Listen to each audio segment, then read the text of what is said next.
Shitala recording studio Bihar Sharif. DJ Kanchan Raj Muzaffarpur. सैया डरई बरवाए नाना दो नाया वाह कोई घरवाए नाना दो नाया वाह कोई घरवाए नाना दो ना करा कई फोनवाए नाना दो ना करा कई फोनवाए नाना दो ना करा कई बतियाए नाना दो ना करा कई बतियाए नाना दो। डीजे कंचन राज मुजफ्फरपुर। ना करा कई बतियाए नाना दो।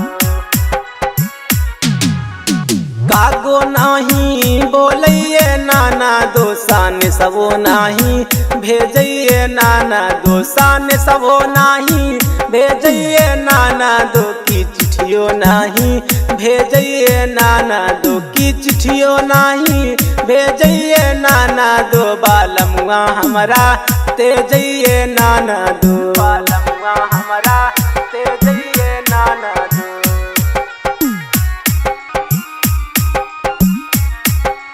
बालमुआ हमारा डीजे कंचन राज मुजफ्फरपुर।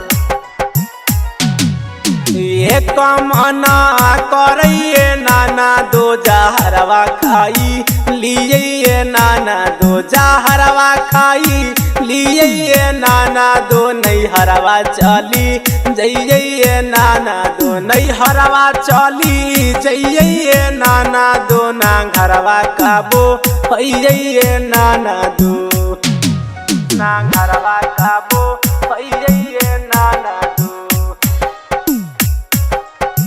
डीजे कंचन राज मुजफ्फरपुर। ना घरवा काबो होइए नाना दो।